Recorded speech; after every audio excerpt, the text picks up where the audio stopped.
Bueno, buenas tardes.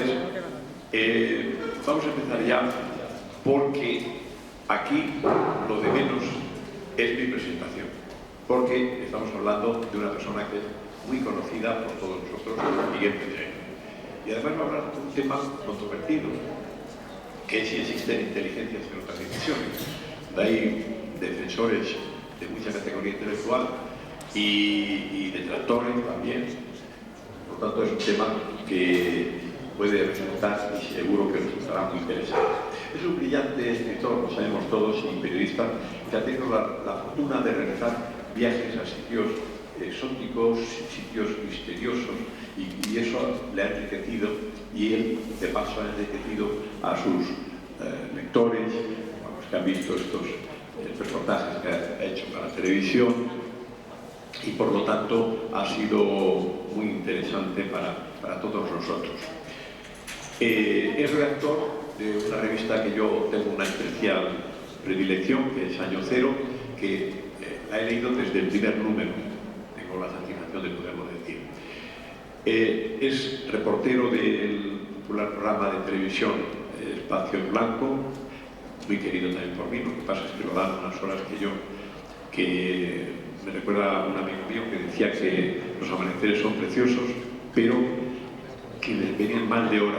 Y entonces a mí me pasé algo parecido. Que es muy tarde.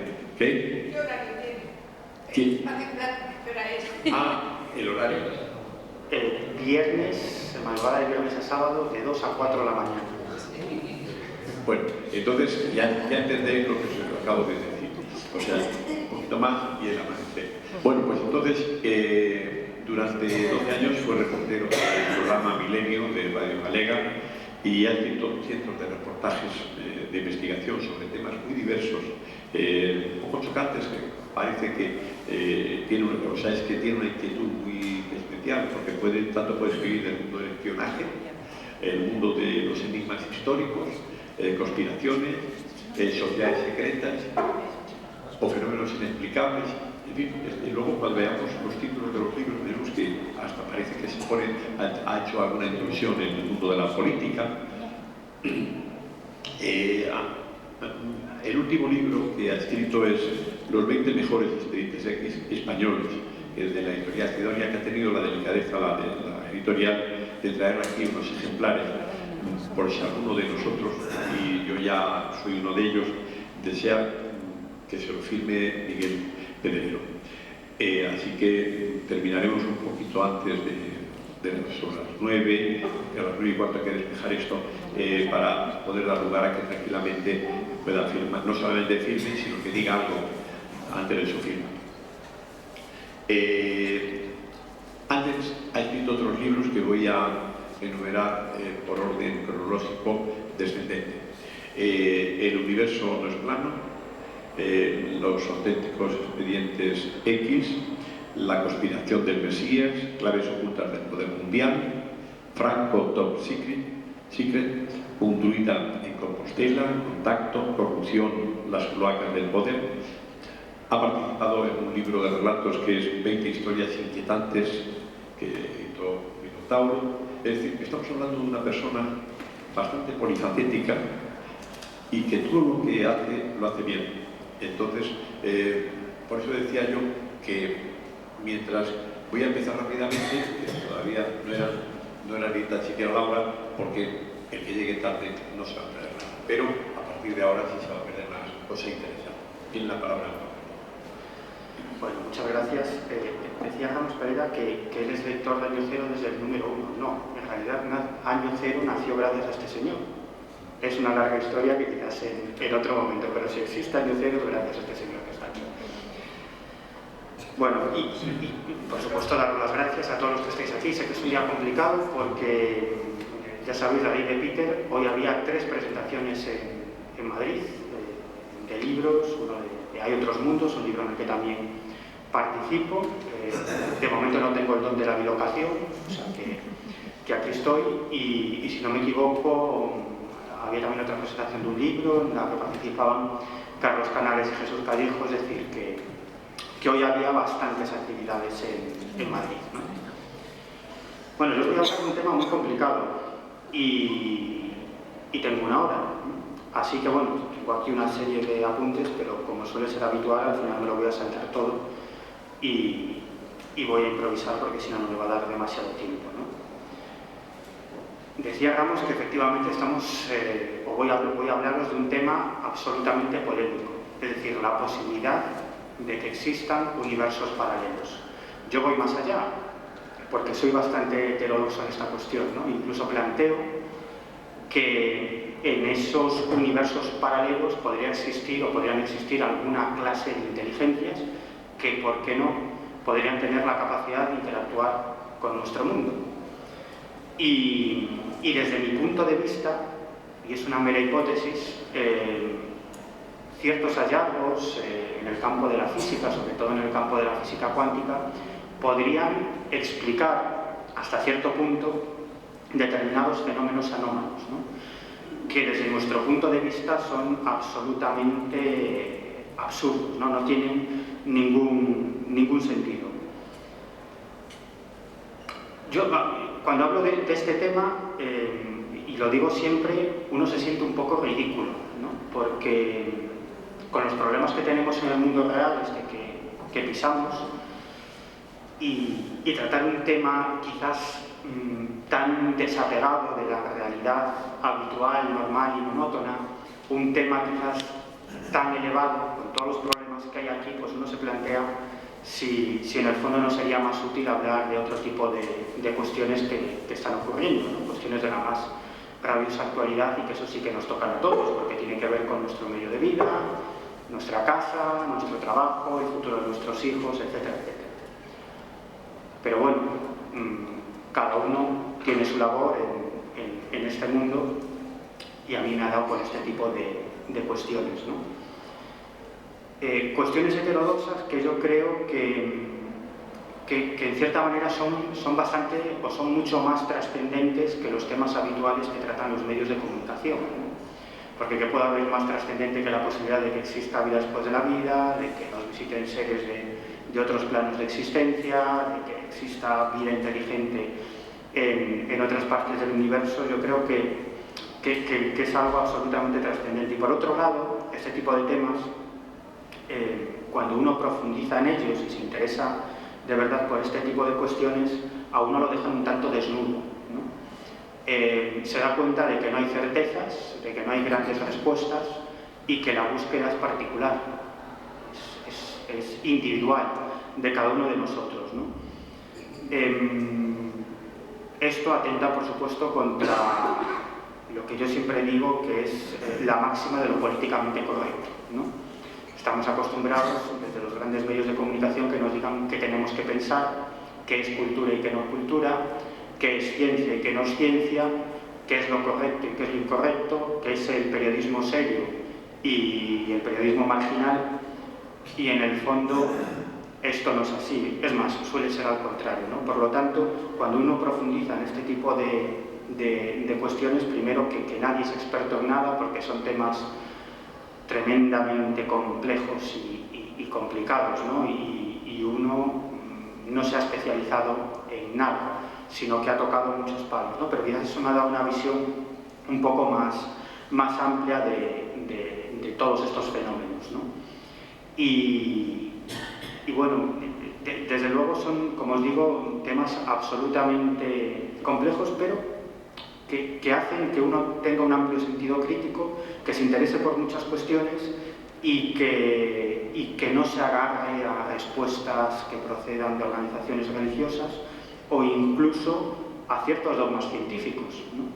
Y lo digo así, aunque yo estoy a favor, por supuesto, del uso del método científico para investigar cualquier tipo de cuestión, incluso desde el punto de vista periodístico, ¿no? Pues hay que usar el método racional, evidentemente, aunque estemos investigando fenómenos tan extraños como los que vamos a tratar hoy.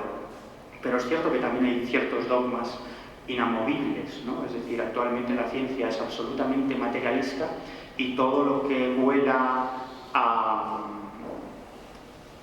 espiritual o incluso aquellos temas que atenten contra ese dogma establecido materialista, es decir, la existencia de vida después de la vida, el fenómeno ovni, cuestiones similares, son mantenidas al margen, ¿no? Es el pensamiento a lo políticamente correcto. El universo, ¿no? Hoy vamos a hablar de la posibilidad de que existan universos paralelos y la posibilidad de que existan inteligencias en esos universos paralelos y, como os decía, incluso voy un poco más allá, la posibilidad de que esas inteligencias conecten con nuestro mundo tridimensional.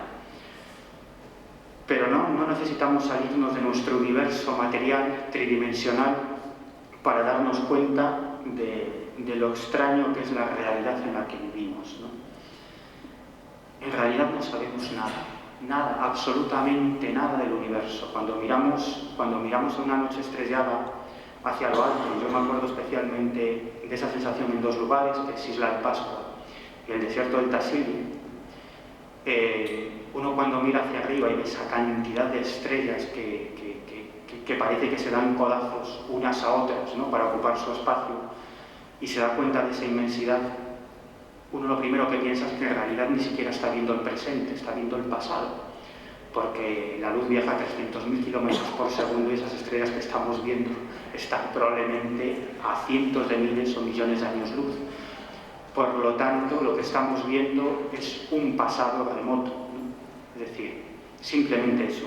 Por otro lado, el mundo material que nos rodea, es decir, las estrellas, los planetas, este ordenador, la mesa, Miguel Pedrero, mi camisa, este bolígrafo, todos vosotros, en realidad constituimos el 4% de la materia del universo. El 4%. Los astrofísicos saben que hay otra serie de sustancias extrañas que llaman energía oscura y materia oscura, que son el 96% de la materia del universo, que no podemos ver, ni tocar, ni medir.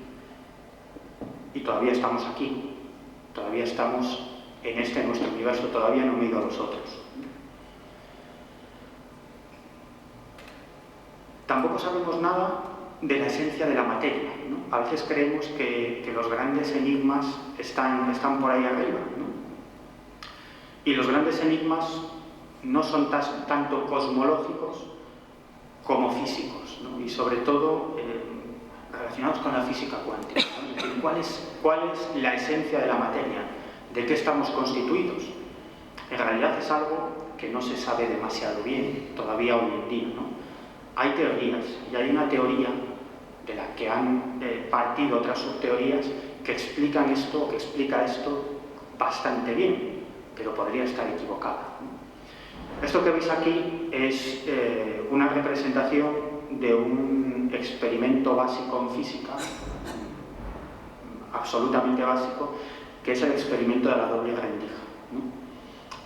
Tiene sus complejidades, pero para tratar de resumirlo probablemente de un modo muy grueso, consiste en emitir haces de partículas subatómicas a través de una placa a la que le han insertado un pequeño agujerito y detrás han colocado una placa fotográfica. Bueno, cuando tú tiras un haz de partículas subatómicas, por ejemplo fotones, imaginemos, ¿no? Bueno, todos pensamos que lo que tiene que pasar por lógica es que ese haz de fotones atraviese el agujerito y el registro de ese haz quede registrado en esa placa fotográfica, ¿no? Y eso es lo que sucede. Hasta ahí todo normal. Pero ¿qué pasa si en vez de hacer un agujerito hacemos dos? Bueno, la lógica nos dice que pasará por uno de los agujeros y no por otro. Pues no, señor, pasa por los dos agujeros a la vez. Y lo que queda impreso en la placa fotográfica es una especie de registro ondulado. Bueno, pero ¿qué pasa si hacemos tres agujeritos? Pues que pasa por los tres a la vez. ¿Y qué pasa si hacemos 3 trillones de agujeritos? Que pasa por los 3 trillones de agujeritos a la vez, ¿no? Bueno, esto tiene unas implicaciones increíbles, ¿no? Porque supone muchísimas cosas, ¿no? Primero, la gran pregunta, ¿qué es la materia? ¿Qué es lo que llamamos una partícula subatómica, ¿no?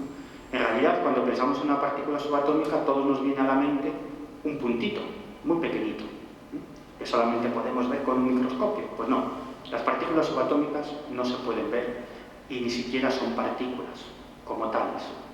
En realidad lo que sucede, o es una explicación que ofrecen los físicos, es que la materia, que está constituida por partículas subatómicas, es a la vez una onda de dimensiones infinitas y una partícula, a la vez, al mismo tiempo. de ahí el experimento de la doble rendija, solamente cuando hay un observador, esa onda de dimensiones infinitas se colapsa en un punto, digámoslo así, de manera muy gruesa, y da forma a la realidad que observamos. Pero es necesario una conciencia, un observador. Hasta entonces nada existe. Es decir, que si yo no os miro, vosotros no existís. Y si vosotros no me miráis a mí, yo no existo. Solo cuando hay una conciencia que observa la realidad, esa extraña realidad que sería una especie de halos o ondas infinitas, por decirlo de alguna manera, porque aquí las palabras nos limitan, se colapsa para dar forma a una realidad. Por lo tanto, lo que estamos captando es algo que captan unos seres que tienen cierta estructura física, como la nuestra. Pero la realidad no es así en ningún modo. Nadie sabe cómo es la realidad, ¿no? Y esto tiene pues, increíbles implicaciones. De hecho, hay físicos que defienden que cambiamos la realidad solo con mirarla. Es más, que cambiamos el cosmos solo con mirarla. Que de algún modo, solo con nuestra capacidad de observación, simplemente por ser una conciencia, que es lo que somos todos nosotros, entidades con conciencia, podemos cambiar la realidad y podemos dar forma a esa realidad tan extraña, ¿no?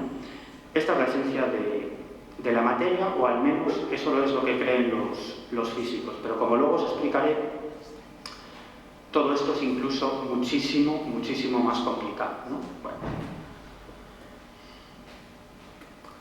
Otras dimensiones, otras realidades espaciotemporales. De eso vamos a hablar. Isaac Newton. Todo este lío comienza con uno de los grandes genios de la historia de la humanidad, que es Isaac Newton, ¿no? El primero que enunció la ley de la gravitación universal. Y en realidad su fórmula resumió los principios físicos del universo, ¿no? A partir de Newton tenemos una visión de la realidad, que es una visión mecanicista, que ha llegado hasta nuestros días. A pesar de todos los hallazgos de la física cuántica, en realidad nuestra visión del mundo todavía es mecanicista. E incluso la mayoría de las ciencias, de los campos del conocimiento, tienen una visión mecanicista del universo como una especie de reloj, con una serie de componentes y que funciona mecánicamente. Bueno, Newton en cierta manera fue uno de los primeros científicos que mató a Dios. Podríamos decirlo así, aunque con la física cuántica Dios ha vuelto a aparecer, o esa conciencia universal, con muchísima fuerza, ¿no? Pero bueno, ese ya sería otro debate, ¿no? Para Newton el tiempo era lineal, no tenía ningún misterio, como es lógico, ¿no? Es decir, bueno, ahora mismo creo que son las 8:05, miramos nuestro reloj, dentro de 5 minutos son las 8:10, podemos ver el segundero de nuestro reloj, cómo va pasando el tiempo. Desde el punto de vista lógico y racional, el tiempo es lineal. Pero claro, es que en el campo de la física cuántica el sentido común es el menos común de los sentidos. Este es Newton. Creíamos que todo estaba explicado, ¿no? Y a principios del siglo XX nació otro personaje absolutamente increíble que se llama que se llamaba Albert Einstein, ¿no? Cuando uno estudia un poquito, como aficionado que soy a la divulgación científica, lo que logró hacer este hombre y lo que salió de su mente, uno no puede dejar de asombrarse, porque hoy en día las teorías de Einstein están incluso superadas, ¿no? Es decir, se ha avanzado mucho, ¿no? Pero como de la nada, porque entonces no había demasiado a lo que agarrarse, este hombre pudo ofrecer una nueva visión de la realidad y una nueva visión del universo, ¿no? Einstein enunció la teoría de la relatividad, ¿no? Y a partir de ahí cambió todo, ¿no? Porque Einstein mató la visión que teníamos del tiempo. El tiempo no es lineal, para nada.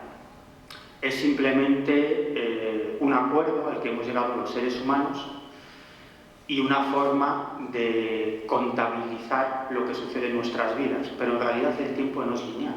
Es más, el tiempo varía dependiendo de muchas circunstancias. Por ejemplo, el tiempo varía varía según la gravedad. Bueno, el tiempo no pasa a la misma velocidad aquí y en la Luna. O para decirlo de forma correcta, el tiempo no pasa a la misma velocidad en la Luna respecto a la Tierra, y en la Tierra no pasa a la misma velocidad respecto a la Luna. El tiempo varía dependiendo de la velocidad. Es decir, si yo ahora me empiezo a mover alrededor de esta mesa, para mí el tiempo pasa más despacio que para vosotros. Sí.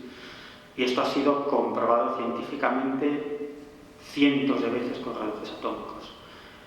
Claro que el tiempo para mí pasa más despacio en una millonesima de segundo, pero si en vez de moverme a 3 km por hora me muevo a 299.999 km por segundo, si para mí pasan 7 años, o sea, para vosotros pasan 7 años y para mí pasa un año. Es decir, que sería 6 años más joven que vosotros después de 365 días. El tiempo varía dependiendo de muchísimas circunstancias, ¿no? Y esto que en su momento supuso una enormísima conmoción científica, enorme, y que muchos científicos tardaron en reconocer y aceptar porque iba contra el sentido común, ¿no? Y en ese momento se dieron cuenta de que, caray, esto era así, pero es que esto era simplemente el principio de algo absolutamente increíble. Einstein abrió de par en par las puertas a un universo raro, extraño, increíble y que nada tenía que ver con el sentido común, y muchos se asustaron, ¿no? Es más, el propio Einstein se asustó. Incluso en cierta época de su vida llegó a rechazar ciertas implicaciones de sus teorías precisamente por lo increíbles y lo fantásticas que eran. Al final tuvo que reconocer que esas implicaciones eran ciertas, ¿no? Einstein, la teoría de la relatividad que lo cambió todo. Este señor que veis aquí es Theodor Kaluza. Un día estaba Einstein en su escritorio, tranquilamente, y de pronto, comenzó a repasar su correo. Y abrió la carta de este matemático, ¿no? Y lo que vio, se cuenta, ¿no?, que le provocó no solamente un enorme sofocón, sino que su corazón dio un vuelco, ¿no? En una simple fórmula, este hombre había resuelto el gran problema que existía en ese momento desde el punto de vista de la física. Hacer compatibles dos grandes teorías, la relatividad de Einstein y la teoría del electromagnetismo de Maxwell, ¿no? No voy a entrar en temas honduras, pero era un grave problema, ¿no? Eran dos grandes teorías que no casaban, pero que tanto una como la otra explicaban la realidad. Y este hombre lo consiguió con una simple fórmula. Pero, está aquí, que para que casaran estas dos teorías, la relatividad de Einstein y el electromagnetismo de Maxwell, era necesaria la existencia de una nueva dimensión espacial. Es decir, la quinta dimensión, porque la cuarta se considera que es el tiempo, pues la quinta dimensión. Era necesaria una nueva dimensión espacial. Y a partir de ahí Einstein se le tambaleó todo, ¿no? Debió pensar, caray, si lo que yo he hecho tiene unas implicaciones tan absolutamente increíbles, lo que ya propone este hombre, que ha resuelto de un plumazo este gran problema, abre todavía otra vía muchísimo más increíble, ¿no? Es decir, la posibilidad de que exista otra dimensión espacial y, por supuesto, temporal. Caray, ¿dónde está? No lo podemos tocar. Bueno, esto causó también una gran conmoción en el campo de la física, pero todo esto era tan increíble que los físicos decidieron apartar, ¿no? Y ahí quedó, ¿no? Como algo que podría ser cierto, ¿por qué no? Pero era tan adelantado a los medios técnicos existentes entonces, y todavía ahora, que no había forma de validarlo. Por lo tanto, ahí quedó. Y en los años 70, finales de los años 70, aunque ya en los 60 se construyeron algunos de estos artilugios, comenzaron a hacerse muy conocidos en el campo de la física los famosos aceleradores de partículas, hasta llegar al CERN, que veis ahí en la imagen. Eso es el espacio, el territorio que ocupa el laboratorio del CERN, que es absolutamente increíble, ¿no? La cantidad de científicos de primer nivel, la cantidad de medios técnicos, la cantidad de medios económicos para que esto funcione. Pero hasta llegar aquí se construyeron muchos otros aceleradores de partículas, ¿no? Bueno, esto es el interior del CERN, esto también, ¿no? En realidad, ¿qué son los aceleradores de partículas? Bueno, sería muy complejo entrar en ello y necesitaríamos una conferencia probablemente no de 1 hora, sino de 15 horas, y por supuesto esa conferencia la tendría que dar un físico, no yo, ¿no? Un físico cuántico. A grosso modo, y de forma muy superficial, consiste básicamente en acelerar a velocidades cercanas a la luz una serie de partículas subatómicas y hacer que unas impacten contra otras, y a partir de ahí ver qué pasa. En realidad nada se puede ver, saben lo que sucede hasta cierto punto en base a una serie de mediciones indirectas, porque como os digo, eso de las partículas subatómicas es que no se ve, ¿no? Porque es que nadie sabe qué es como decir qué es el amor o qué es el odio. Nadie lo sabe, ¿dónde está el amor o dónde está el odio? Pues es lo mismo que preguntaros dónde demonios está una partícula subatómica. En ningún sitio y en todos a la vez, por decirlo de algún modo, ¿no? Y los físicos que al principio tomaron esto con muchísima ilusión, comenzaron a tener serias dudas de que estuvieran en el camino correcto. Porque en realidad lo que pasaba es que cada vez que hacían impactar, entre comillas, ¿no? Os digo que estoy resumiendo algo muy complejo de un modo probablemente muy grueso, ¿no? Pero cada vez que tenía uno de esos, entre comillas, impactos, lo que pasaba es que nuestros aparatos lo que detectaban era otra serie de partículas subatómicas con otra serie de características diferentes. Entonces, durante 15-20 años los físicos se convirtieron en una especie de catalogadores de partículas subatómicas. Eso es lo que eran. Y estaban desesperados, porque llegaron a la conclusión de que la realidad no podía funcionar así, no podía haber infinitas partículas subatómicas, no tenía ningún sentido. Con lo cual, algo fallaba, ¿no? Y aquí que surge la famosa teoría de cuerdas, que es el principio del principio, porque a partir de ahí han surgido muchas otras, ¿no? A partir de esa teoría. Pero esta teoría explica de un plumazo la física de los últimos 2000 años, ¿no? Y da una respuesta clara, concisa y estética, que por lo que me cuentan los físicos es algo muy importante, la estética en las fórmulas, ¿no? A lo que es la realidad, ¿no? Y para eso, ciertos físicos retrocedieron en el tiempo y tomaron esa teoría de Theodor Kaluza, tomaron esos descubrimientos de Albert Einstein y con lo que sabemos en la actualidad, o con lo que sabíamos en los años 80, que es cuando surge la teoría de cuerdas, pues montan, arman una visión de la realidad, de la materia. ¿Qué es lo que viene a decir la teoría de cuerdas? Básicamente, y como siempre os digo de un modo muy grueso, que en realidad ni siquiera existen las partículas subatómicas, ¿sí? O sea, os dais cuenta, ¿no? Tanto lío hasta llegar aquí, y ahora os digo que las partículas subatómicas ni siquiera existen, ¿no? Para que nos hagamos una idea de lo complejo que es esta teoría de cuerdas, los físicos suelen explicarlo de la siguiente manera, ¿no? En realidad, la partícula subatómica sería una especie de cuerda vibrante, que no es que sea una cuerda vibrante, es una forma de hacernos una idea o de tener una visión hasta cierto punto clara de las implicaciones de esta teoría, ¿no? Pero como os digo, los físicos plantean, no existen las partículas subatómicas, no hay partículas subatómicas, ni siquiera hay diferentes partículas subatómicas, no. La esencia de la materia está constituida por una serie de elementos que son todos ellos iguales. Una especie de cuerdas vibrantes que, dependiendo de su modo de vibración, como la cuerda de una guitarra, pues nuestros aparatos electrónicos captarían una u otra partícula subatómica. Es decir, no existen electrones, no existen protones, no existen fotones, no existen quarks, no existe nada de eso. Existe una cuerda vibrante que, dependiendo de su modo de vibración, nuestros aparatos captan uno u otro elemento. Pero, para validar esta teoría de cuerdas, esta cuerda vibraría entre 10 y 26 dimensiones y estaría conectado con nuestra realidad tridimensional. Esto que os estoy hablando no es heterodoxia, es decir, es ortodoxia pura y dura. Esto es, en el campo de la física cuántica, esto es el ABC, lo que sabe cualquier físico, cualquier estudiante, o, en fin. Que no estamos hablando de heterodoxia, ni siquiera estamos hablando de ciencia de vanguardia, estamos hablando de ortodoxia y bastante conocida y bastante sabida, ¿no?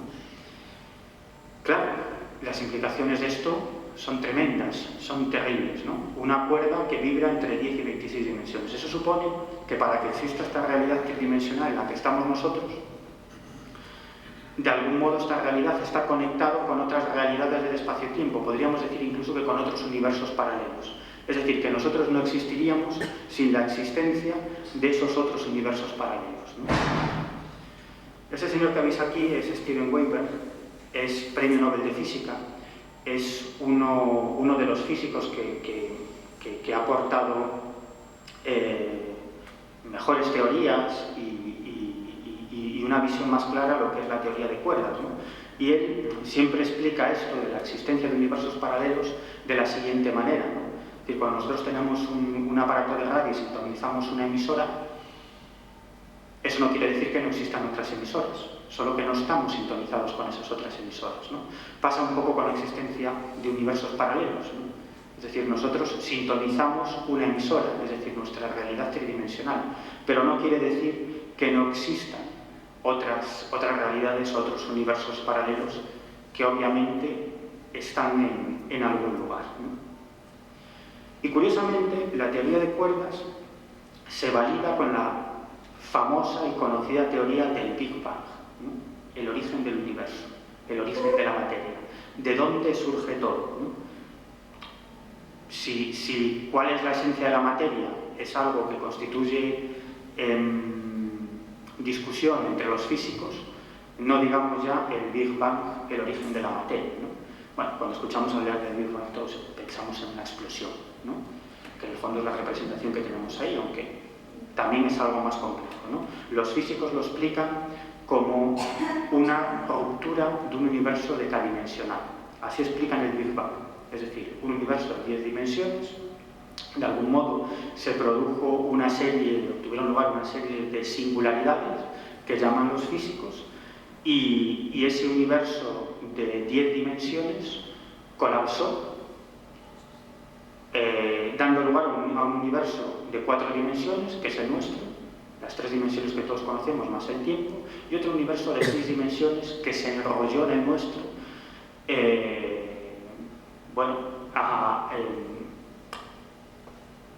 en un espacio ínfimo, por decir algo, ¿no? A 10 elevado a menos 23 centímetros, ¿no? Es decir, 22 ceros delante de un 1, ¿no? Ahí estaría ese universo de 6 dimensiones, ¿no? Dentro incluso de lo que son esas cuerdas vibrantes, ¿no? Bueno, es algo muy complejo, ¿no? Por eso los científicos suelen decir que saben lo que sucedió en el universo, cuál es el origen del universo, hasta un espacio de tiempo de 10 elevado a menos 43 segundos. Es decir, 42 ceros delante del 1. Eso dice. ¿Pruebas de la existencia del Big Bang? Pues bastante. La distribución de los elementos físicos de la galaxia coincide bastante con la teoría del Big Bang. Se han datado los objetos más antiguos del universo, que están entre los 15.000 y 20.000 millones de años, que es precisamente una de las bases de la teoría de cuerdas, ¿no? Y luego la gran prueba, ¿no? Cuando surge la teoría del Big Bang, durante las discusiones que tenían los físicos, llegaron a la conclusión de que si en realidad se produjo ese Big Bang, tendría que existir algún eco cósmico de esa ruptura del universo decadimensional. Es decir, que ese eco cósmico debería captarse de algún modo, ¿no? Y esto sucedió en el año 1978, cuando todo esto del Big Bang era simplemente una discusión teórica. Dos astrofísicos, que veis aquí en la foto, Arno Penzias y Robert Wilson, descubrieron la radiación de fondo, algo que impregna todo el universo y que es ese eco cósmico que estaban buscando los físicos, ¿no? A decir verdad, en un primer momento se pensaron que esas anomalías que captaba su radiotelescopio era mierda de paja. Eso se pensaron, ¿no? De hecho, limpiaron el radiotelescopio y lo dejaron como los chorros del oro y seguían detectando esa anomalía, ¿no? Hasta que al final llegaron a la conclusión de que estaban ante algo absolutamente increíble y muy importante, que habían descubierto esa radiación de fondo, el eco cósmico del Big Bang. Y ciertamente era eso. Aunque estuvieron, como os digo, convencidos durante bastante tiempo, ellos siempre dicen, ¿no?, en sus conferencias, que en un primer momento se pensaban que era que se llaman algo así como material dialéctico, ¿no? Vamos, para resumirlo, mierda de paja. Este es además el eco cósmico luego ha sido medido no solamente con radiotelescopios, sino con sondas espaciales, es decir, que está bien clara la existencia de esa radiación de fondo, de ese eco cósmico, ¿no? La pregunta es, hasta ahora os he echado un rollo tremendo porque lo que quería era mostrar que todo esto de la existencia de otras dimensiones no es una discusión de cuatro esotéricos, ¿no?, sino que es una discusión que está enraizada en lo más hondo de la academia, ¿no?, de la física cuántica, ¿no?, y que la mayoría de los cuánticos están de acuerdo con esta postura. Es decir, que estar en contra es ser heterodoxo ahora mismo. Es decir, la academia prácticamente lo ha aceptado, ¿no?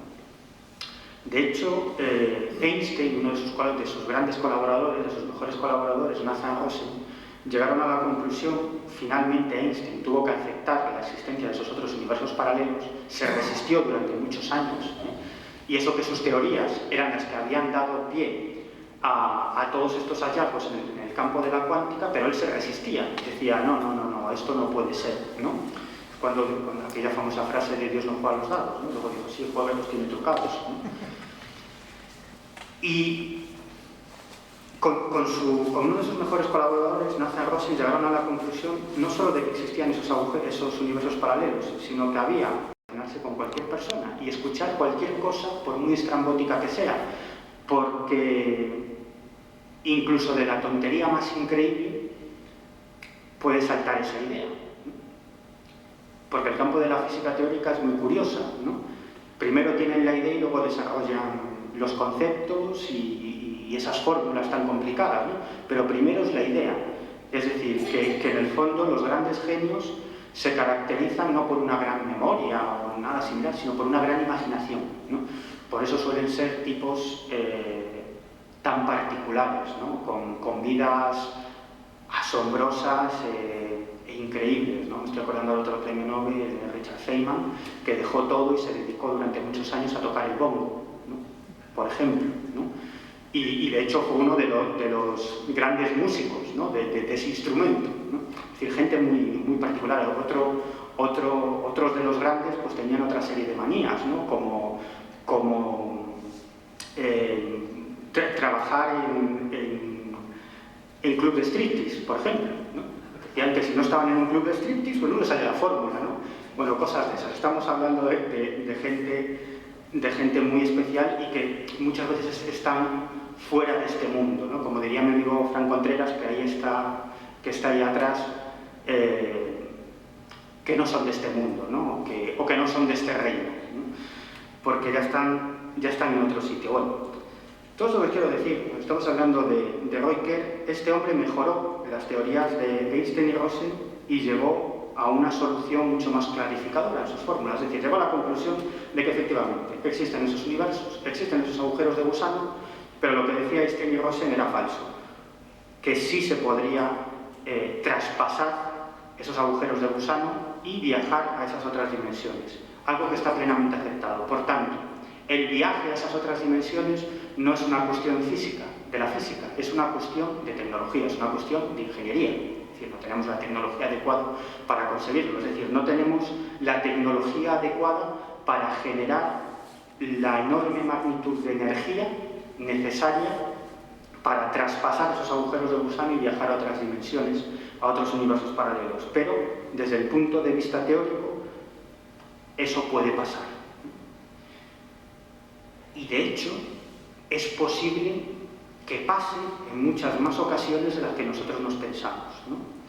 De hecho,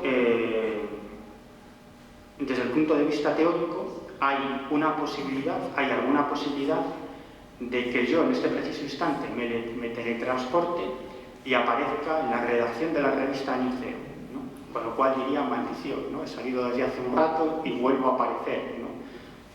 ¿Podría aparecer en una playa del Caribe? Pues no, seguro que si me pasa, aparecería allí, ¿no? Pero hay una infinitésima posibilidad de que eso suceda. Desde el punto de vista teórico es cierto, y los físicos lo aceptan, pero llegan a la conclusión de que las posibilidades son tan remotas que probablemente nunca haya pasado una cosa así en toda la historia del universo. Pero claro, cuando una serie de persigue misterios, entre los que me encuentro, ¿no?, de plumillas persigue misterios, nos encontramos con relatos de personas que nos narran casos de teleportaciones, es decir, que estaban en un determinado lugar y en un momento aparecen, en un instante aparecen en otro. Yo me he encontrado con casos absolutamente increíbles, ¿no? Durante una época estaba obsesionado con ese tipo de casos. Yo cuando me obsesiono con una serie, con una historia o con unos casos o con algún fenómeno, comienzo a rebuscar durante mucho tiempo y al final entrevisto a docenas y docenas de personas, me gasto mucho dinero, viajo por toda España y por fuera y al final llego a la conclusión de que estoy como al principio, ¿no? Eso sí, me he divertido mucho, ¿no? Eso es lo que gano. Y me he encontrado con relatos increíbles, pero de personas que han saltado 200, 250 kilómetros. En el fondo son relatos, es decir, no tengo ninguna prueba física de que eso ha sucedido, pero son personas que no tienen ninguna vinculación con fenómenos extraños, que no les interesa absolutamente nada y que simplemente te están contando algo que les pasó o que creen que les pasó, ¿no?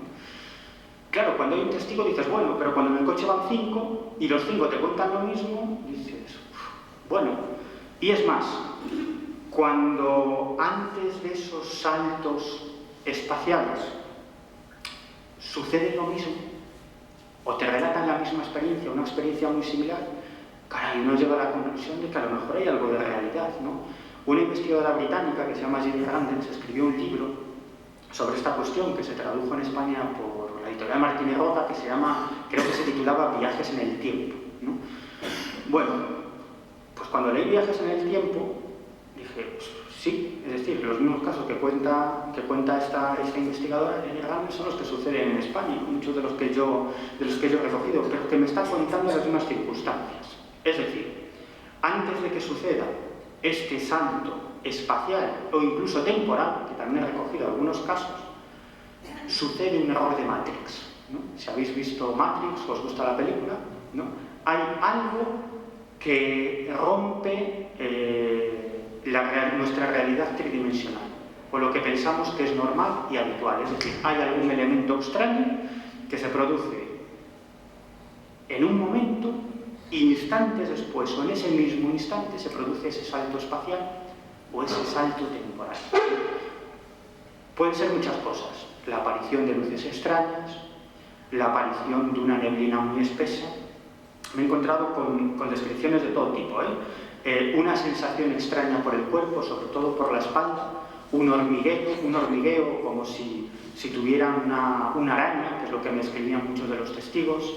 Otros me describen que esto sucede cuando van por carretera y adelantan a vehículos extraños. Por ejemplo, uno me hablaba de un camión sin ruedas totalmente negro, ¿no? Y que parecía levitar sobre la carretera, ¿no? Bueno, después de esto que Jenny Randles llama el elemento Oz o el factor Oz, por lo del mago de Oz, ¿no? Que me gusta más llamarlo error en Matrix, ¿no? Después de esto es cuando se produce ese salto espacial o temporal, ¿no? Por lo tanto, cuando tienes muchos relatos de este tipo, y esto no es algo que se haya divulgado mucho, por lo tanto, las personas que te lo cuentan difícilmente van a saber de los testimonios de otras personas, ¿no? Cuando tienes muchos relatos dices, caray, es que a lo mejor estos saltos espaciotemporales se han producido en muchas más ocasiones de las que nos pensamos, ¿no? Y la física está en lo cierto, ¿no? Esto puede pasar, pero probablemente pasa muchas más veces de lo que los físicos llegarían incluso a imaginar, ¿no? Bueno, esto no tenía previsto contarlo, he perdido mucho tiempo, pero bueno, así ha surgido, ¿no? Bueno, estábamos en este hombre Roy Kerr, bueno, y este es otro personaje que seguro que todos conocéis, ¿no? Stephen Hawking es otro de las grandes mentes del siglo XX y del siglo XXI, ¿no? Stephen Hawking, que es un tipo también muy particular y que es absolutamente escéptico en cuanto a la existencia de una conciencia universal o de Dios o como queramos llamarlo, ¿no? Él cree que la física puede explicarlo todo. Él es uno de los grandes defensores de la teoría del Big Bang, pero como tantos otros físicos defienden que todo esto surgió de la nada, ¿no? Cuando tratan de explicar la nada, o yo leo qué es para ellos la nada y cómo ahondan en esta cuestión, pues uno puede llegar a la conclusión de que es una especie de truquito, ¿no? De feria para no hablar de algo más, ¿no? Nos quedamos ahí y no vamos más allá. Pero este hombre que es escéptico en esta cuestión no es escéptico en otras muchas cosas. Por ejemplo, él está convencido de que existen infinitos universos paralelos conectados con infinitos agujeros de gusano y que con la tecnología adecuada podríamos atravesar esos agujeros de gusano. Bueno, todo esto que os he dicho, que os he contado a vuela pluma, es lo que se está discutiendo hoy en el campo de la cosmología y de la física cuántica. Hay mucho más allá, ¿eh? Esto es lo que os acabo de contar, es la superficie, el principio del principio, ¿no? Ahora estamos en cuestiones muchísimo más complejas y complicadas partiendo de esta base, ¿no? Claro, yo simplemente soy un periodista, como os digo, un persigue misterios, que hay gente que no le gusta que me defina así, pero en realidad es eso, ¿no? Es simplemente un tipo con mucha curiosidad, con una cámara de fotos, una grabadora, una libreta, y cada uno tiene sus vicios, ¿no? Pues el mío es seguir casos extraños, ¿no? Me divierte muchísimo, ¿no? Conocer a las personas que viven estas historias, tratar de reconstruir los casos, y empleo mucho tiempo y he de reconocerlo, prácticamente todo mi dinero en eso, ¿no? Y como os digo, cada uno tiene sus vicios. Oye, otros lo emplean en ir al teatro o en dedicarse a lo que sea, ¿no? O en ser socios de un equipo de fútbol, que me parece perfecto, ¿no? Claro, a mí que siempre me ha gustado mucho la divulgación científica, ¿no? Yo cuando leía ciertas cosas decía, caray, si es que esto de la física cuántica es todavía mucho más extraño que estas historias que yo investigo, ¿no? O que trato de investigar, ¿no? Porque a veces la palabra investigar es muy amplia, ¿no? Es muy grande, muy enorme, ¿no? Es decir, trato de ahondar en la medida de mis posibilidades o al menos de recopilar los testimonios, ¿no? Y yo decía, caray, pero si esto es mucho más extraño y además tiene mucho que ver con todas estas cuestiones, ¿no? Muchísimo que ver, desde mi punto de vista, ¿no? O al menos podría ser una respuesta, ¿no? Hasta cierto punto, siempre hasta cierto punto, ojo, ¿eh? Y esto que, como digo, es muy heterodoxo y a muchos físicos cabrea, porque consideran que es una forma de mezclarse con una serie de temáticas que tienen muy mala prensa. Pero yo considero que están en un gran error, porque si alguno de estos grandes físicos cuánticos ahondase en estas cuestiones marginales, que nos interesan tanto a nosotros, ¿no? La existencia de vida después de la vida, los fenómenos paranormales, los ovnis, estoy seguro que serían de gran ayuda para avanzar en su campo del conocimiento, ¿no? En este caso la cosmología o la física cuántica. Estoy absolutamente convencido porque, como os decía antes, esta gente, estos grandes genios, trabajan con esto, con la imaginación. Primero tienen aquí la idea y luego la desarrollan matemáticamente, pero primero la idea está aquí, ¿no? Por lo tanto, juegan con la imaginación, juegan con la ciencia ficción. Es decir, cuántas ideas y cuántos hallazgos en el campo de la física y en el campo de la ciencia parte de la ciencia ficción, de un científico que está leyendo una novela de ciencia ficción, ¿no? Bueno, pues estoy seguro que si se acercaran a estos temas, a estas temáticas, con una mirada limpia, sin apriorismos, yo creo que aprenderían bastante y que les serviría bastante para sus campos de estudio. Estoy absolutamente convencido, pero esto tiene muy mala prensa, ¿no? Y suele relacionarse con brujerías, con esoterismos, con cosas de este tipo, ¿no? Y por lo tanto, los científicos, que son personas, los científicos de primer nivel, los que hacen investigación científica de verdad, son personas sometidas a grandes presiones en un entorno muy competitivo. Esto es algo que tenemos que comprender, ¿no? Es decir, los recursos para hacer ciencia son muy escasos y son muchos los científicos muy preparados, la gente muy preparada que quiere acceder a esos recursos, ¿no? Que, como digo, son escasos. Por lo tanto, hay una gran competencia brutal. O sea, a mí, cuando me cuentan amigos que son físicos y trabajan en ciertos campos del conocimiento, ¿no? Y me cuentan lo que sucede realmente, ¿no? Las zancadillas que hay, trabajan como descosidos, ¿no? Son gente muy especial, ¿no? Son gente, para mí, admirable, ¿no? Son gente muy preparada, que podrían estar ganando muchísimo más dinero, muchos de ellos, y que se dedican a la investigación, ¿no? Dejando de lado muchas otras cosas, ¿no? Y que probablemente la gran mayoría de ellos no logre en toda su vida hacer un gran hallazgo, ¿no? O incluso realizar una aportación mínimamente importante a su campo de estudio, ¿no? Pero aún así, ahí siguen, ¿no? Trabajando e investigando, ¿no? Y como os digo, cualquier cosa puede ser utilizada en tu contra. Esto es lo que me dice un amigo físico, ¿no?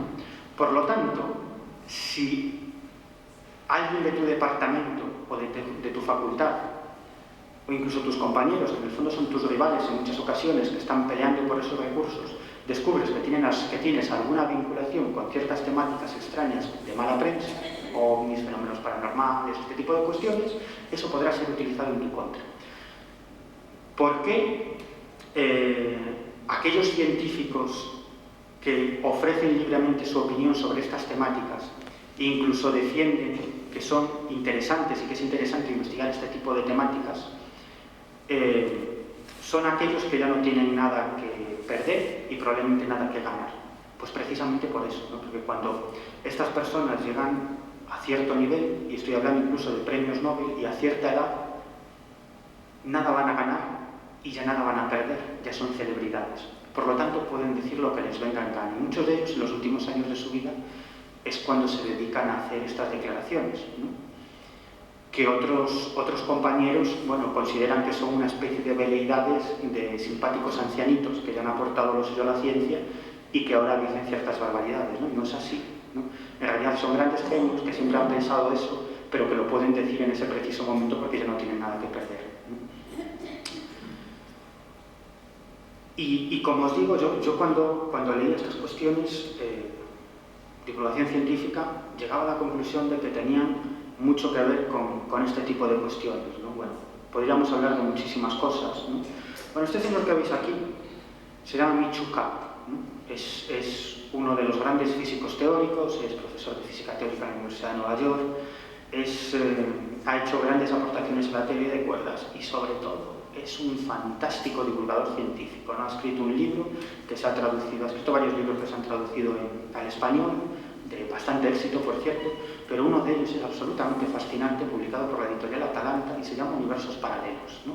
Bueno, es una delicia leer ese libro y cómo este hombre expone de forma simple para que un cazurro como yo pueda comprender hasta cierto punto los últimos hallazgos en el campo de la cuántica y sus enormes implicaciones, ¿no?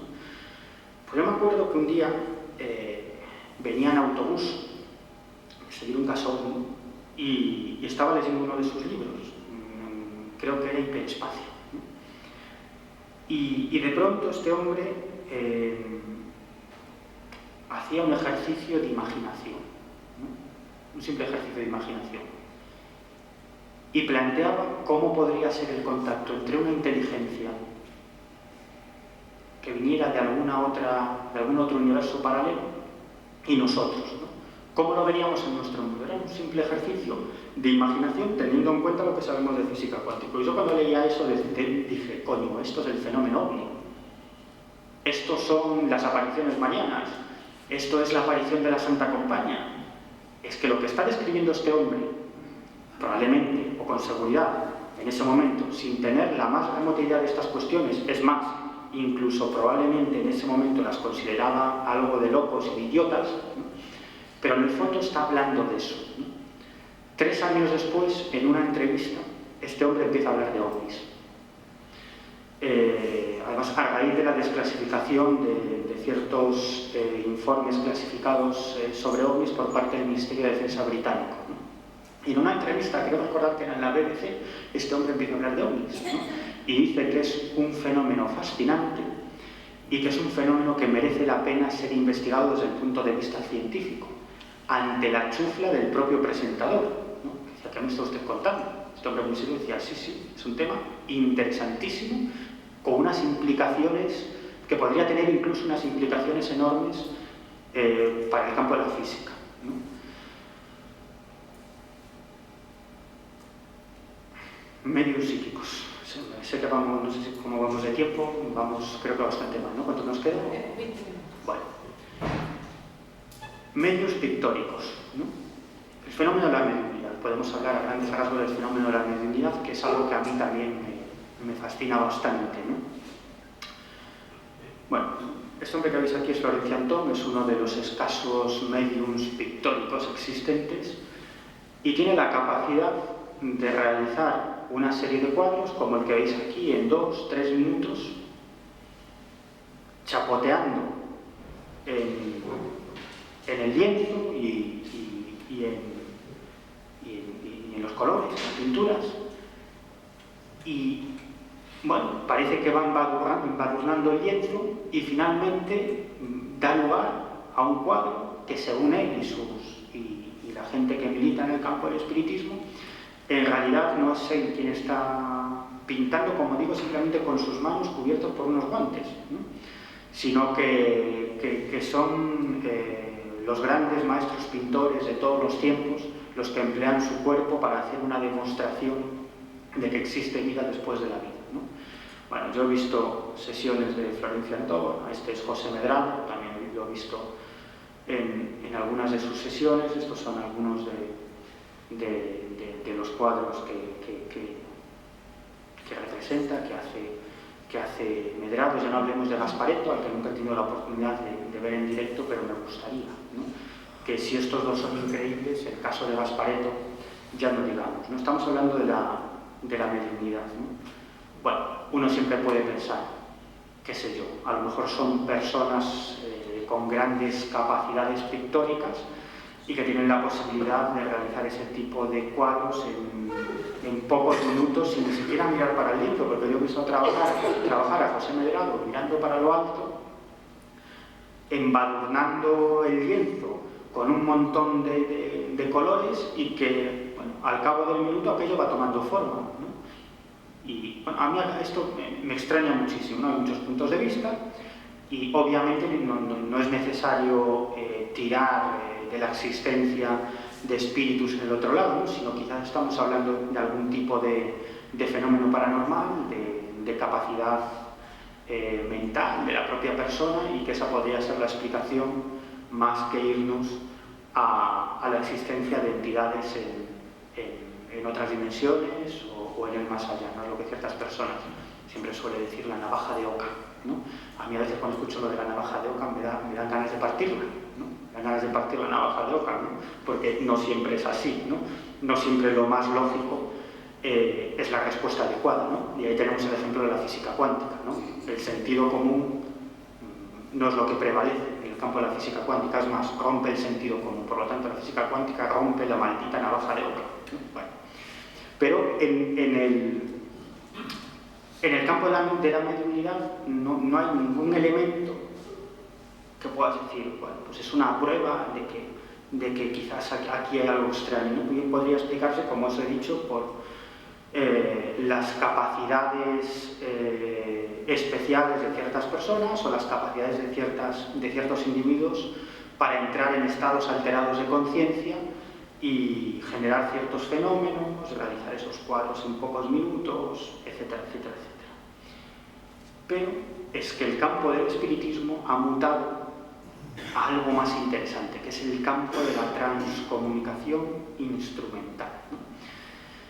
Que veis aquí en la fotografía es Anabela Cardoso, es una diplomática de carrera portuguesa que ha ocupado cargos muy importantes en el Ministerio de Asuntos Exteriores de Portugal, a la que yo conocí cuando era cónsul general de Portugal en Galicia, que es un puesto muy importante, ¿no? Porque Portugal y Galicia tienen muchas relaciones comerciales, ¿no? Y esa era fundamentalmente su misión, ¿no? Y Anabela Cardoso, a raíz de una serie de experiencias, comenzó a conectar con entidades del otro lado, pero comenzó a conectar con entidades del otro lado a través de aparatos electrónicos. Es lo que se ha dado en llamar transcomunicación instrumental, ¿no? O voces directas de radio, ¿no? Es decir, ella tiene una radio, incluso una radio a válvulas, una radio antigua, y a través de esa radio surgen una serie de voces de entidades que dicen proceder de otra región del espacio-tiempo y que se comunican con ella, ¿no? Para decirlo claramente, se identifican como seres desencarnados, es decir, personas que han vivido en nuestro mundo y han fallecido y ahora están en el otro, e incluso ciertos personajes que dicen que nunca han sido humanos, ¿no?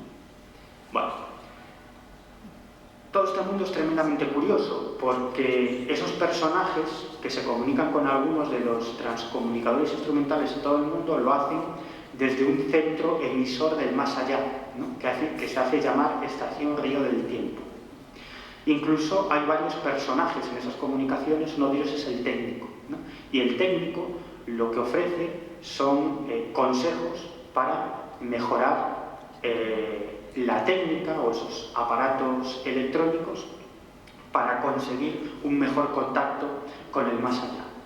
Claro, aquí tenemos ya un elemento muchísimo más extraño, ¿no? Ya no hablamos de mediunidad, que uno puede pensar, bueno, estados alterados de conciencia. No. Aquí hay algo que interactúa con un aparato electrónico.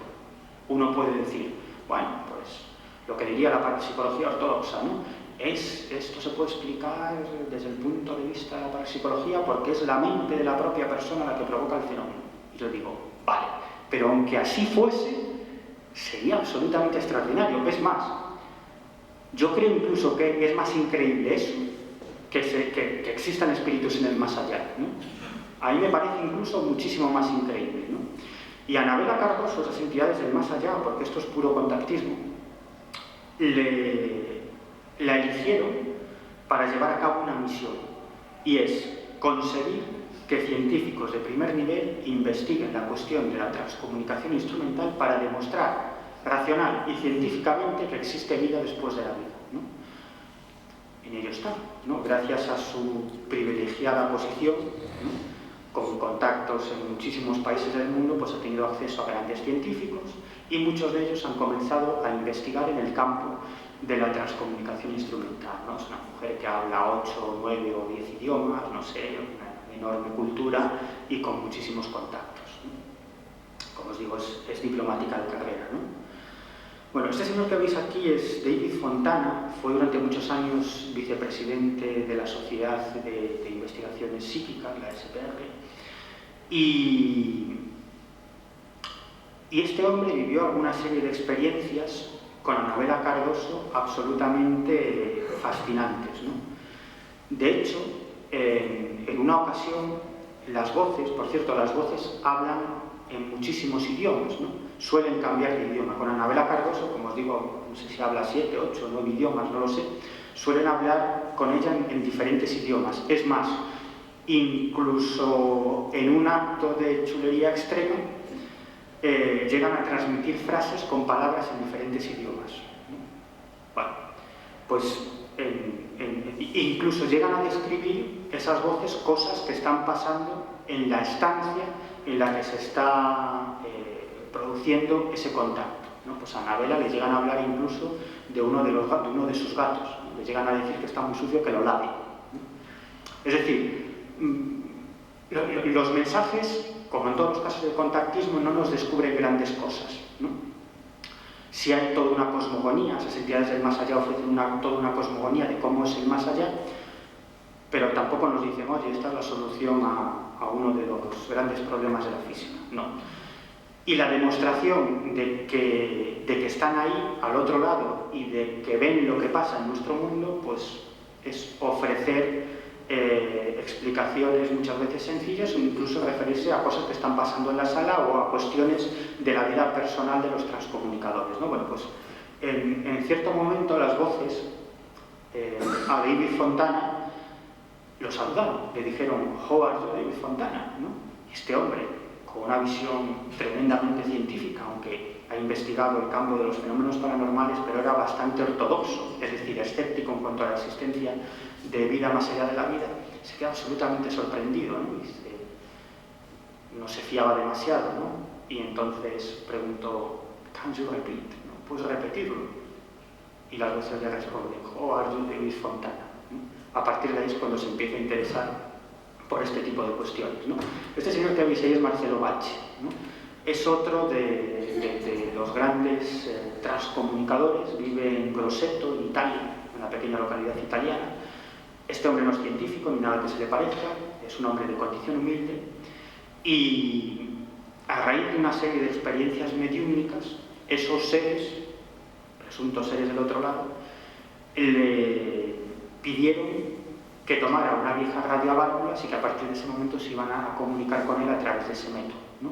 Bueno, por su casa de Grosseto, de Italia, pasaban infinidad de personas, sobre todo familias a las que les fallecían seres queridos, con la intención de comunicarse con sus hijos, ¿no? Las sesiones siempre son iguales, aparece un personaje que apodan el sabio, que ofrece un mensaje y a partir de ahí va dando paso a esos familiares de las personas que se encuentran en la sala, ¿no?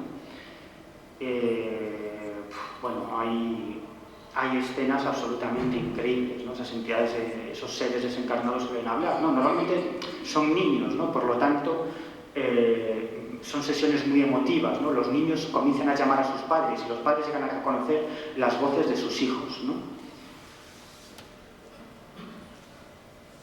Anabela Cardoso consiguió que un grupo de científicos, físicos, ingenieros electrónicos, químicos, etcétera, etcétera, realizaran una serie de experimentos de control durante esas sesiones en Grosseto, en Italia, ¿no?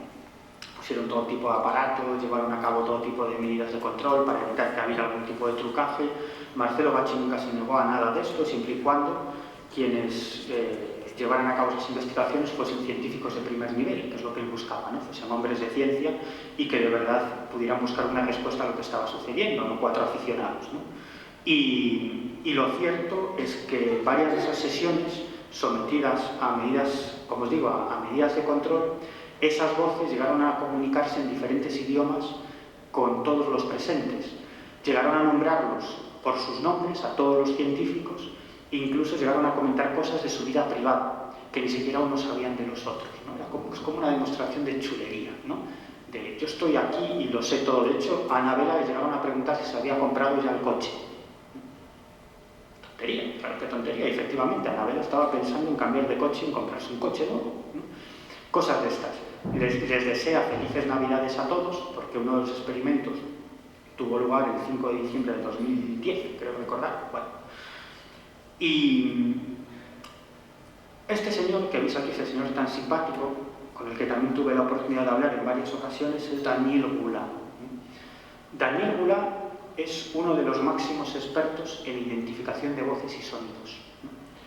Es un ingeniero electrónico y que trabaja habitualmente para la judicatura italiana, para los servicios secretos italianos, para el FBI y para otros servicios de inteligencia occidentales, ¿no? Su labor, pues es eso, sí, identificación de voces y sonidos, ¿no? Normalmente, pues, os podéis imaginar en qué campos trabaja, ¿no? Pues ahora que está tan de moda todo esto del espionaje electrónico, etcétera, etcétera, pues se trata de identificar sonidos, de relacionarlos con otros sonidos, etcétera, etcétera, ¿no? Bueno, seguramente está involucrado en operaciones bastante interesantes. A mí me ha contado algunas, ¿no? Pero no debo, ¿no? Además, este hombre viajaba con un portátil muy extraño, ¿no? Al que lo podías quemar, tirar, patear, mojar, que el portátil seguía funcionando, ¿no? Bueno, pues Daniel Goulart, a raíz de una pérdida de un familiar, comenzó a interesarse por el tema de la transcomunicación instrumental, ¿no? Él no es experimentador, él no experimenta, pero él es analista, ¿no? Entonces él hizo algo muy inteligente, ¿no? Él fue a varias de las sesiones que tenían lugar en Grosseto, en Italia, con Marcelo Bacci, del que os acabo de hablar anteriormente y acabamos de ver su foto, y como os digo, hizo algo muy inteligente, ¿no? Él grabó varias de las comunicaciones de seres fallecidos, ¿no?, que se comunicaban con sus familiares en la sala de Marcelo Bacci a través de esa radio a válvulas, y él grabó estas comunicaciones y luego se acercaba a las familias que estaban presentes y les pedía si tenían alguna grabación de esa persona en vida, ¿no? Y muchos de ellos la conservaban, ¿no? Pues grabaciones en vídeos de cumpleaños, donde está la voz de la persona, mensajes en el contestador automático, etcétera, etcétera. Entonces él hizo su trabajo, lo que suele hacer habitualmente, ¿no?, y es comparar las voces que esas familias tenían de sus familiares fallecidos y, por otro lado, las voces de esas personas fallecidas, ¿no?, esas supuestas voces de esas personas fallecidas, ¿no? Y bueno, hay estudios en los que las voces coinciden en un 97 y un 98%, que es algo increíble, ¿no? Porque a mí Daniel Goulart me explicaba que incluso, esto es muy complicado, porque las personas incluso con el tiempo va cambiando nuestra voz, ¿no? Por lo tanto, es muy difícil llegar a una concordancia por encima del 90%, aunque sea la voz de la misma persona, ¿no? Es más, de hecho él me explicaba que en Italia solamente se considera prueba judicial por encima del 95%, ¿no? No sé si prueba, pero al menos evidencia judicial a tener en cuenta, ¿no?, por encima del 95%, ¿no? Y él ha obtenido voces de este modo que os acabo de relatar con una similitud entre el 97, 98 y 99%, ¿no?, que es algo increíble. Y Goulart hizo algo también muchísimo más interesante, ¿no?, y es que aisló esas supuestas voces paranormales y las comparó con voces habituales de personas vivas, como nosotros, creo que estamos vivos, y incluso una voz de una cacatúa, ¿no? Y él aisló en una serie de gráficas, teniendo en cuenta ciertas características de las voces, pasó a una gráfica una voz psicofónica, o una voz de voz directa, una voz paranormal, podríamos decir, la voz de un individuo, de una persona, y la voz de una cacatúa, ¿no? Y las tres tienen características diferentes. Es decir, que en cierto modo Daniel Goulart ha conseguido aislar las características que podría tener una voz paranormal. Me lo explicó durante mucho tiempo. No entendí una palabra, ¿no? Es decir, entendí hasta cierto punto, pero eran cosas muy complicadas. Además, en el momento de esta entrevista, cuando hice esta foto, me acompañaba un físico, ¿no? Y yo pretendía hablar con él para que fuese un poco más divulgativo conmigo, y se empezaron a enzarzar en cuestiones técnicas, ¿no? Con lo cual dije, mira, ahí os quedáis, yo no entiendo absolutamente nada de lo que estoy contando, ¿no? Lo que me pregunto es, caray, todo esto que os acabo de contar de la existencia de otros universos paralelos, otras dimensiones del espacio-tiempo, ¿no podría estar muy relacionado con este fenómeno de la mediunidad y de la transcomunicación instrumental? Pues a lo mejor la física cuántica está ofreciendo alguna respuesta, o al menos encaminándose hacia la solución de algunos de estos fenómenos, o al menos la búsqueda de alguna explicación, aunque sea también de momento un tanto superficial, ¿no? Y ahora vamos a mi tema. Mi tema es el fenómeno ovni, ¿no? Yo creo que es el más fascinante de todos estos fenómenos, ¿no? ¿Cuánto nos queda? Pues muy poco. Vale, 5 minutos. Vale, 5 minutos. Depende de las firmas que pueda haber y eso, ¿comprendes? Porque Sí. tengo esa de que cuatro. 5 minutos, no me voy a liar mucho más. Bueno, ¿qué os podría decir el fenómeno? Este señor que veis aquí es Jacques Vallée, ¿no?, que es el Einstein de la ufología, ¿no? Si un Einstein de la ufología es este señor, porque no solo ha sido un gran investigador, digo ha sido, ya no hace investigación de campo, pero todavía vive, no solamente ha sido uno de los grandes investigadores de campo, sino que ha sido uno de los grandes pensadores, filósofos, y probablemente la persona que más ha hecho avanzar esto de la ufología.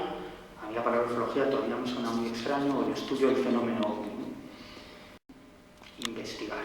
Cuando digo esta palabra siempre me paro, ¿no?, porque es una palabra muy seria, investigar, ¿no? Cuando empecé a seguir esta serie de casos, ¿no? Porque para investigar realmente algo se necesitan una serie de medios que yo no tengo, y una serie de conocimientos, o en su defecto un equipo multidisciplinar de gente para físicos, químicos, especialistas, geólogos, etcétera, etcétera, ¿no? Una serie de conocimientos, ¿no? Es decir, que la investigación es algo muy serio, ¿no? Pero al menos cuando uno empezó a estudiar o investigar o hacer trabajo de campo, siempre en la medida de mis posibilidades, yo, como muchos otros, era un fan de ese señor que se llama Juan José Benítez, ¿no? Lo sigo siendo, ¿no? Considero que es uno de los grandes investigadores del fenómeno OVNI en el mundo, ¿no? Y que muchos de sus libros, si en vez de dedicarse a la investigación OVNI se dedicara al periodismo político o económico, serían libros de referencia en las facultades de periodismo, ¿no? Pues uno de los libros, Materia Reservada, por ejemplo, ¿no? Es uno de mis libros preferidos, de Juanjo Benítez, ¿no? Es fantástico, es fascinante, es un trabajo, una investigación periodística absolutamente increíble, ¿no? Son libros sobre la vinculación, sobre la relación entre el fenómeno OVNI y los militares españoles, sobre todo centrado en el proceso de desclasificación OVNI, ¿no? Es decir, es increíble, ¿no? Bueno, pues yo era un fan de Juan José Benítez, que, como os digo, lo sigo siendo, ¿no? Y yo quería ser como él. Digo, joder, qué tío, tiene el trabajo más increíble del mundo, se dedica a perseguir naves extraterrestres, ¿no? Yo quiero ser como él, ¿no? Entonces empecé a hacer mis pinitos, ¿no? Y empecé a seguir casos, ¿no? Me relacioné con determinados investigadores, con Marcelino Requejo, Manuel Carvajal, José Lesta. Pero claro, yo desde los primeros, desde los primeros casos yo pensé, caray, extraterrestres que nos vienen a visitar, pues hay cosas que no me cuadran, ¿no? ¿Qué sé yo?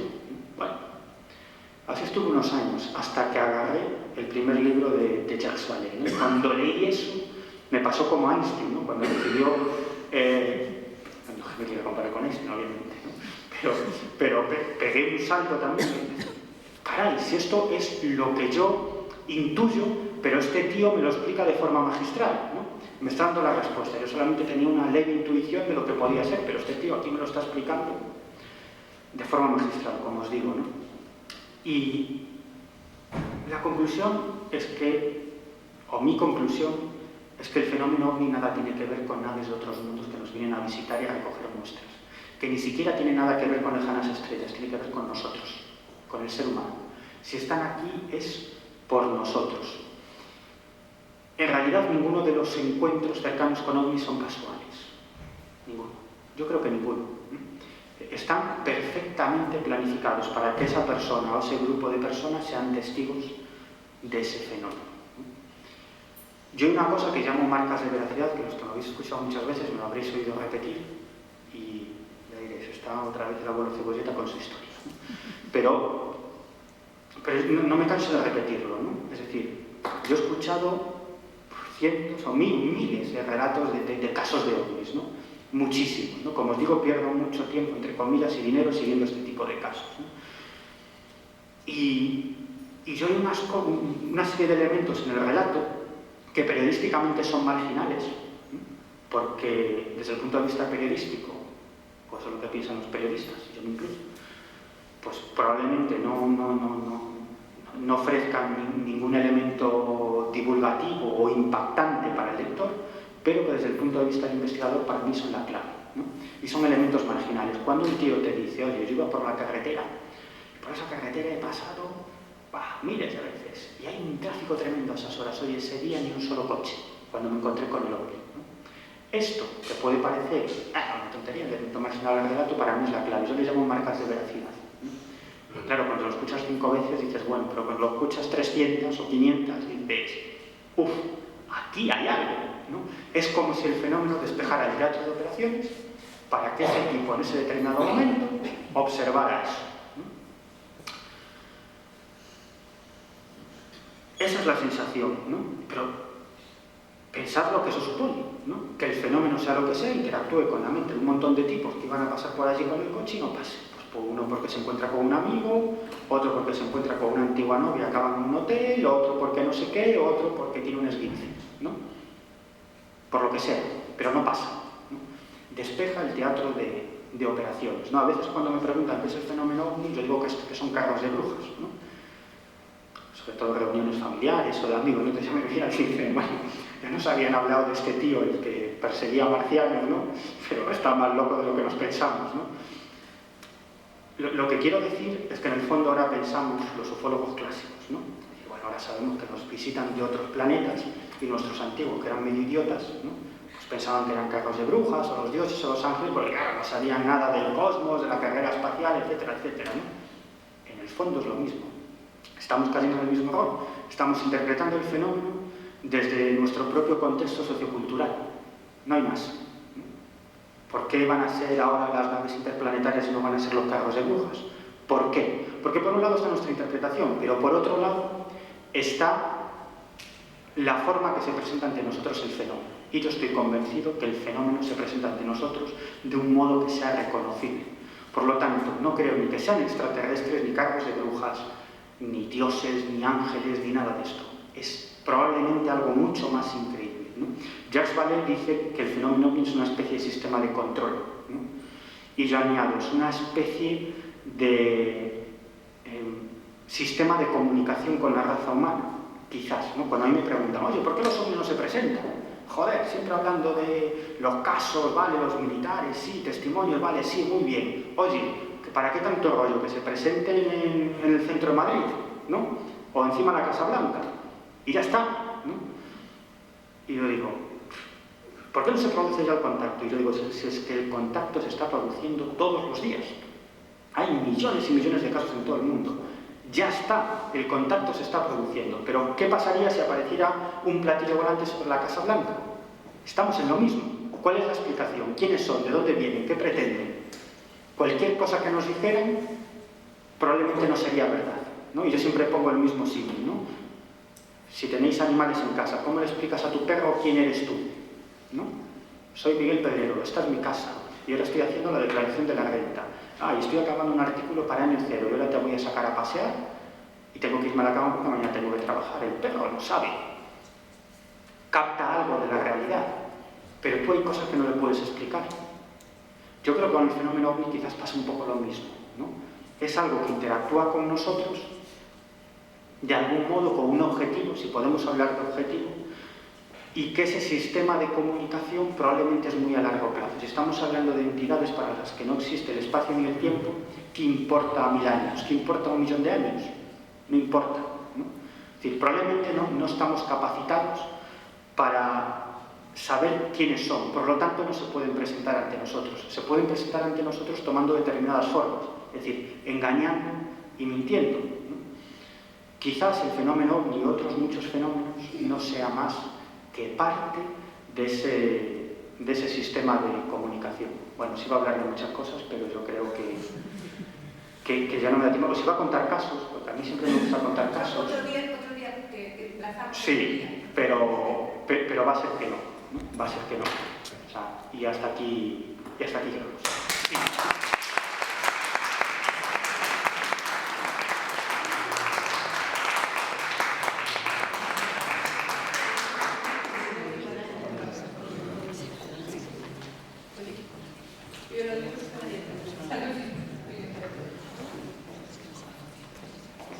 Bueno, quiero deciros una cosa antes de que os marchéis. Bueno, sobre la marcha me ocurrió una idea y es que... ¿Se oye? Sí. Pues se me ocurrió una idea y es que, como, bueno, ya he traído 2 libros para que me los firmen, porque Ana Olivera, una amiga nuestra y socia, no ha podido venir a mí, que ha sido imposible, y me ha dicho, por favor, compras un libro que me lo dedique. Entonces, por favor, primero se lo dedicas a Ana Olivera con V, que es profesora y gran amiga nuestra y socia. Y estaba pensando que, por si acaso cierran arriba, hay una salida posible. Bueno, los que se quedan a la cena no hay ningún problema porque es ahí enfrente. Pero los que no se quedan a la cena, entonces pueden cruzar el restaurante, llaman y lo habrán dicho al propietario con mucho sigilo, suben al restaurante, pasan De momento no hay nadie en el restaurante, o sea, que no hace falta... Bueno, bien, yo no lo sé, como no sea divino. Entonces, el caso es que se pasa por el restaurante y a la derecha, saliendo, hay una escalera que da a la calle. O sea que, así que el que quiera quedarse aquí a que le firme el libro, pues no hay ningún problema.